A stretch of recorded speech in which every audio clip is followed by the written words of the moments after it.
Shalom. Before I begin this video, I want to give all praise, honor, and glory to Yahweh, Bahashim Yahweh Shai, Bahashim Rachakodash.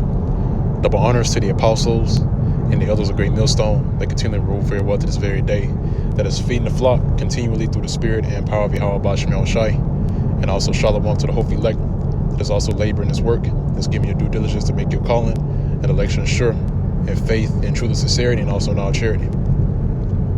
Now, have not came up with a title for this video as of yet. Just want to go through the spirit. I was meditating on the occurrences that happened in Egypt back when the Lord plagued the land of Egypt when it was under the Egyptian captivity, and the Lord smote the Egyptians during that time, which is indicative to the new Egypt that is set up, which Egypt represents the house of bondage, in which now today the Israelites, which consist of you so-called Negroes, Hispanics, and Native Americans, we are under the captivity under the new Egypt, okay, which once again represents the house of bondage, because this is the place of our captivity. And just how the Lord smote the Egyptians with plagues and horrible visions and complete darkness, guess what? The Lord is going to bring about those same plagues that he smote Egypt with, okay? Because the times that we're coming into, man, these people are about to see some crazy apparitions, man. They're about to see the Lord work, okay? Because the people think that, the Most High is this loving power, this loving God that, that let bygones be bygones and, does nothing but good. But they tend to forget that the Lord, what he did to the land of Egypt and the Egyptians and all the firstborn of the Egyptians, they forgot what he did to Sodom and Gomorrah, all right, what he did to the Sodomites, which America holds a sodomy at a high level, okay? And the Lord smote Sodom and Gomorrah with fire and brimstone also as well, ultimately leading up to the time of, or actually also the time of Noah, okay? They forget about that, how the Lord destroyed the world with water by way of the flood, okay? So, why would the Lord not smote this place with plagues as well, all right? And the Lord is starting to do that, man. He's starting to smote America, which is Babylon the Great in the Bible, with plagues, which are written within the scriptures. And since I said that, I'm going to go ahead and jump to the precept I have here, Wisdom of Solomon, chapter 17. And I'm going to build off this this chapter here. And actually, I'm going to start at verse 3. All right, it's concerning the time when the Lord was bringing down heavy judgment upon the Egyptians, okay? So at verse 3, it says, "For while they supposed to lie hid in their secret sins, they were scattered under a dark veil of forgetfulness, being horribly astonished and troubled with strange apparitions." Okay? And that's going to happen once again, man. The Lord is going to plague these people with strange apparitions, okay? Because we're getting closer to that time where the spirit is now being elevated, okay? And the Lord is starting to open the windows from on high, all right? He's starting to make more and more things known, okay? And he's going to start showing you what he's about to do to these people, okay? He's about to terrorize this place called America, which again is known as Babylon the Great in the Bible, all right? And to let you know that he is the living power, okay? And that he is about to deliver his people, the Israelites, okay? Verse 4, it says, "For neither might the corner that held them keep them from fear." All right, so the Egyptians were hiding behind corners, but it couldn't keep them from fear. Okay, reading on, it says, "But noises as of waters falling down sounded about them, and sad visions appeared unto them with heavy countenances." All right, so they were seeing apparitions, spirits. All right. And guess what? Once again, he's going to do the same thing to the new Egypt. But guess what, man? It's not going to, what happened in Egypt is not going to hold a candle to what the Lord's about to do here in America. Okay. Verse verse 5, it says, no power of the fire might give them light. And that's how deep that darkness was. Okay. It says, neither could the bright flames of the stars endure to lighten that horrible night. Only there appeared unto them a fire kindled of itself, very dreadful. For being much terrified, they thought the things which they saw to be worse than the sight they saw not. Oh man. But this is what the Lord has in store for America, man. All right. Because before America goes out with a bang, literally, the Lord is going to plague these people, man. He's going to make sure that terrorists are going to be felt on every side by these Edomites, man. Which Edom is a true biblical nationality of the so-called white man. Okay, especially the higher ups of Esau. The higher ups of Esau is going to experience that terror that the Lord has in store. Okay. Verse 7, as for the illusions of art magic, they were put down, and their vaunting in wisdom was reproved with disgrace. For they that promised to drive away terrors and troubles from a sick soul were sick themselves of fear, worthy to be laughed at. All right. So they're going to be seeking their prognosticators, their witches, and not only them. When I say the priesthood concerning these Edomites, the higher ups of Esau, also they're going to be looking towards your modern day pastor, your modern day preacher. All right, because they're even witches and warlocks set up, man. Okay. And guess what? They're going to be laughed at.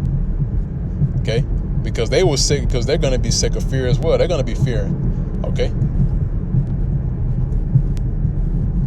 And the Lord, and they're going to end up being laughed at. Okay. Verse 9 says, for though no terrible thing did fear them, yet being scared with beasts that passed by and hissing of serpents, they died for fear, dying of heart attacks, man, denying that they saw the air which could of no side be avoided. For wickedness, condemned by her own witness, is very timorous, and being pressed with conscience, always forecasts grievous things.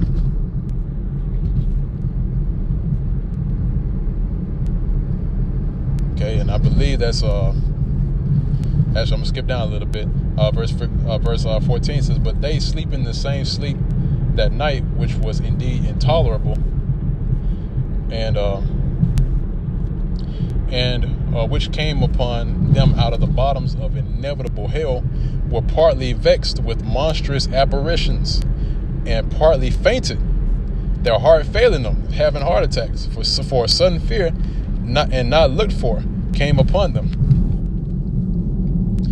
So then whosoever there fell down was straitly kept shut up in prison without iron bars. For whether he were husbandman or shepherd, or here's another point, for whether he were a husbandman or shepherd or laborer in the field, he was overtaken and endured that necessity which could not be avoided. For they were all bound with one chain of darkness. So it doesn't matter. You can be a high-level Edomite, you could be a lower-level Edomite, and you can be a two-third Israelite that's following after the image of the beast, that takes upon the mark of the beast, and takes upon the vibration of these Edomites, and you're going to feel the same terror that these Edomites are going to feel. Okay? Verse 18 says, whether it were a whistling wind or a melodious noise, it's like it, noise of birds among the spreading branches, or a pleasing fall of water running violently, or a terrible sound of stones cast down, or a running that could not be seen of skipping beasts. So they were hearing skipping of beasts running by them, man, in the midst of the darkness, that they couldn't see what was around them, man. You know how terrifying that is?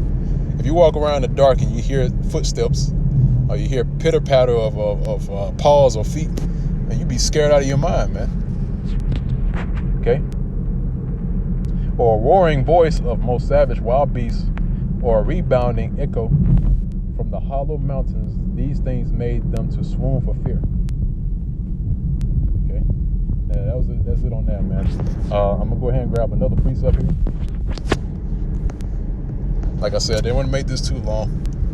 Just want to grab, make a quick point, make a quick hit, and Lord's will, this is edifying, man. Okay, because we're coming into those times to where, the Lord has to really be with us during that time. Okay, that's why during that time in the land of Egypt, that's why the Lord commanded us to smite the doorpost with the blood of a lamb without blemish. Okay, and we're doing that now. All right, the blood of the lamb, which is Yahweh Shai, which he represents the lamb, is smeared on the doorpost, and that doorpost represents our minds. Okay, so that the plagues and the judgment was to come upon the new Egypt can pass over us. That's why in the coming future, after our salvation, is going to be a new Passover. Okay, where we were delivered out of the land of the north. Okay. Slakia.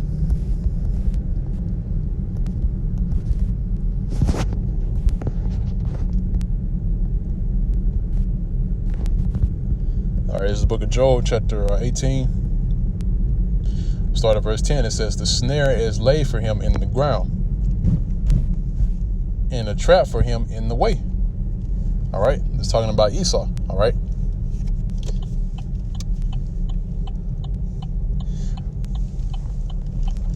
Verse 11 is the point. It says, terrors shall make him afraid on every side, and shall drive him to his feet. See? So terrors are going to make him afraid on every side, man. Okay? Because the Lord is bringing the terror upon these Edomites. Okay? And shall drive him to his feet. His strength shall be hunger bitten, and destruction shall be ready at his side. Okay? So Esau may try to run from this coming judgment from the terrors, but it's going to meet him at every side, man. Okay? And guess what? The Lord's doing that right now. All right? Why? Because really the terror that Esau is feeling is seeing the Israelites being raised up. Okay? That's a terror unto the higher ups of Esau, seeing this. Okay? Because they know that their kingdom is going down soon. Okay? That's why the terror starts now. Okay? And it's going to continue to elevate until it drives him to his feet. Okay?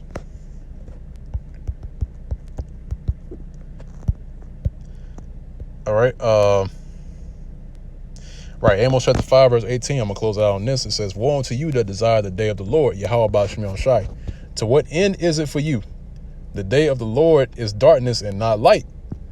As if a man did flee from a lion, and a bear met him, or went into the house and leaned his hand on the wall, and a serpent bit him. Shall not the day of the Lord Yahweh Bashmion Shai be darkness and not light, even very dark, and no brightness in it? And that's true. All right. So, these people desire the day of the Lord. This, what I just read in Wisdom of Solomon, the 17th chapter, this is the day of the Lord. Okay. This is him visiting the wicked. Okay. He's about to visit the modern day Egyptians. All right. In which you can read about that in Isaiah, the 19th chapter, how the Lord is going to set the Egyptians against the Egyptians. All right. Because the Egyptians represents the Edomites. Okay. So just how the Lord plagued Egypt, the Lord is also going to plague America as well, which is the new Egypt, which is spiritually called Sodom and Egypt, pursuant to the book of Revelations. All right. Actually, I'm going to grab one last precept. I know I said I'm going to grab the last one, but I'll make this one the last one. 2nd Ezra chapter 15, verse 11. I'm going to get straight to the point. It says, but I will bring them with a mighty hand and a stretched out arm, and smite Egypt with plagues as before, and will destroy all the land thereof. Egypt shall mourn, and the foundation of it shall be smitten with the plague and punishment that the Most High shall bring upon it. Right. And this is talking about the new Egypt. All right. Which is America. Okay. So the Lord says he's going to smite Egypt with plagues as before. So the same plagues that the Lord brought upon the land of Egypt back during the time when we was in captivity under the Egyptians, he's going to bring the plagues once again unto the new Egypt. He's going to smite this place with plagues as before. All right. And he's going to smite it with plague and punishment. Okay. And it's rightfully so. This place is ripe for destruction. It's ripe for judgment. Okay? So, like I read in Wisdom of Solomon in the 17th chapter, hey, these people, they're not ready for this, man. They are not ready they're not ready to see what the Lord is about to do unto this place. Okay? That's why Isaiah chapter 33 verse 6 is written for a reason. Wisdom and knowledge shall be the stability of thy times. Okay? So with that, we'll go ahead and close it out on that note. Lord's will is edifying to the elect of the nation of Israel. Until next time, once again, I want to give all praise, honor, and glory to Yahweh, by Hashem Yahushai, by Hashem HaKodash. Double honors to the apostles and elders of Great Millstone that rule well to this day. And also Shalom, peace and safety, and salutations to the hopeful elect that is also continually plowing in his work and laboring to show forth your faith, and also to make your calling election sure, and faith and truth and sincerity in all charity. And with that, I'm going to say Shalom.